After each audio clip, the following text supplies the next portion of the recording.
Hello again.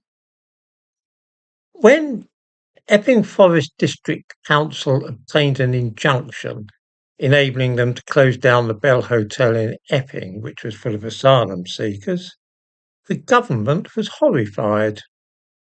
So it was that the then Home Secretary, Yvette Cooper, appealed against the decision, and in the appeal court, three judges, led by Lord Justice David Bean, overturned the decision to close down the hotel, which was, of course, a great relief to the government. It was, however, soon remarked that David Bean had something of a history. Among other things, he had been chair of the Fabian Society in 1989 and 1990. This certainly set things humming, because there has for some while been unease about the supposed influence of the Fabian Society in Britain. Now, the idea of some shadowy organisation exerting an unseen influence upon the running of our nation is not a new one. At the beginning of the 20th century, it was the Jews. There was talk of the hidden hand by means of which Jewish financiers, such as the Rothschild, controlled our economy and dictated our foreign policy. Later in the century, it was the Freemasons, of course, whose members were said to permeate the judiciary, civil service, police force, army, and the political scene as well. Even the royal family were involved in this conspiracy. The idea, the popularity behind the idea of both the Freemasons and the Jews was that ordinary people didn't really know who ran the country. In recent years, something of the same kind has been said of the Fabian Society. From George Bernard Shaw and H.G. Wells through to every Labour Prime Minister, the Fabian Society appears to run through the history of Britain like a thread. Judges and government ministers, educators, intellectuals, policy makers, the Fabian Society seems to turn up whenever you look closely at this country's political and social history. So it was that finding that Lord Justice Bean had been chair of the Fabian Society awakened some very deep-seated and potent fears for some people. So what is the Fabian Society? Although founded in the late 19th century as a left-wing group which would work to try and change society, essentially they were the founders of the Labour Party, today the Fabian Society are really just a think tank.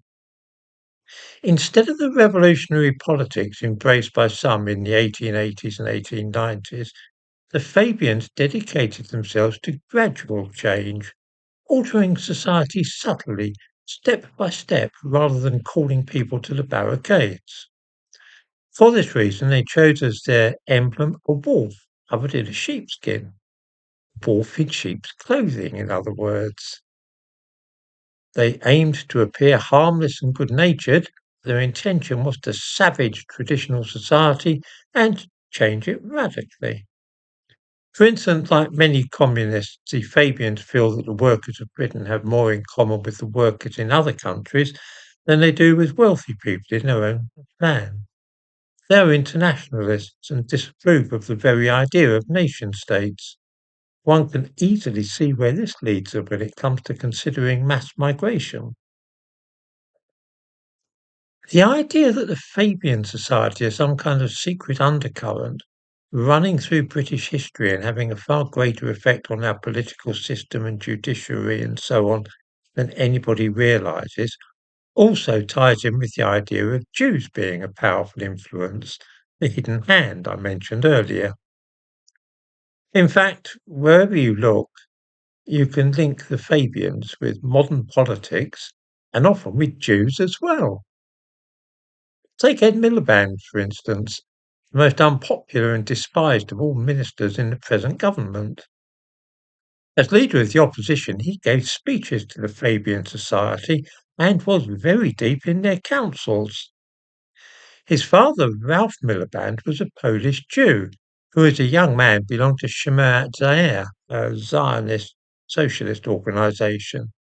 Not only that, He was very heavily involved with the London School of Economics, where he taught in the 1960s. And who founded the LSE? Why, the Fabian Society, of course. You see how it all adds up now. I could cite a dozen instances where this kind of thing, an apparent link between Jews, socialism, and the Fabian Society, can be found. Since that case in Epping, unravelling links of various people and organisations with the Fabian Society has become a bit of a pastime for some people, which accounts for several people in the comments here asking me lately to talk about the Fabians. This topic is now becoming absolutely red hot.